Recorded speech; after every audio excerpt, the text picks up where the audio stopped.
L'Ancien Testament est une révélation merveilleuse de l'amour de Dieu pour Israël, l'amour du cœur tout entier de Dieu pour une épouse, comme cet amour a été exprimé. Voyez la protection merveilleuse dont Dieu entoura Israël.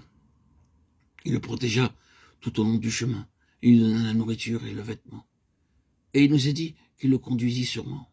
L'amour tendre, prévoyant, protecteur de Dieu se retrouve partout dans l'Ancien Testament. Quelle était la pensée et l'intention de Dieu en s'unissant à Israël? Il avait voulu qu'il soit à lui pour son plaisir. L'Éternel prit plaisir en Israël. Il l'avait créé pour son propre plaisir, afin qu'il soit la satisfaction de son cœur.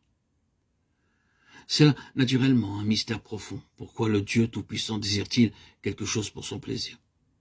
Lui qui possède toutes choses et qui réellement n'a aucun besoin, nous est cependant révélé comme celui qui a créé un peuple pour son plaisir. Nous le voyons, il a créé toutes choses pour son plaisir. Il a créé le monde pour son plaisir, il a créé tout ce qui est bon dans le monde pour son plaisir. Il a créé l'homme pour son plaisir, et tout cela s'est éloigné de lui. Il dit donc, je vais recommencer. Et il leva Israël. Son idée était qu'Israël lui apporte la satisfaction, alors que tout l'avait désappointé. L'épouse était pour le plaisir de l'époux. Ensuite, Israël fut élevé afin d'être la révélation de l'Éternel.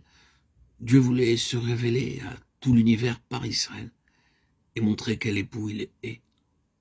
Nous ne pouvons naturellement pas ramener tout cela à la vie actuelle et journalière, mais nous pouvons comprendre quelquefois par l'épouse elle-même ce qu'est son mari.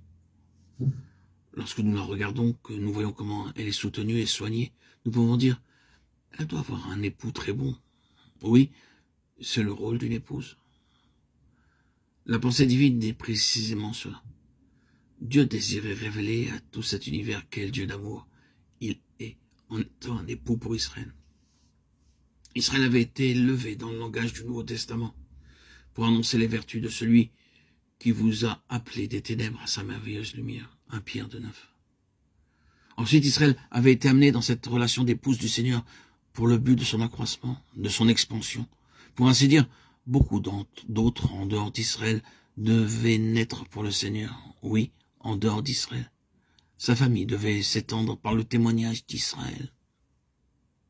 Les nations seront attirées par ta lumière, et les rois par l'éclat de tes rayons. Ésaïe 63.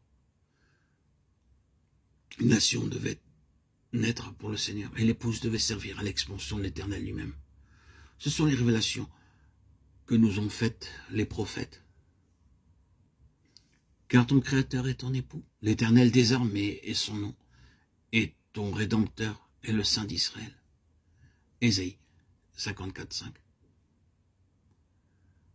Comme un jeune homme se marie à une vierge, ainsi tes fils te prendront pour épouse.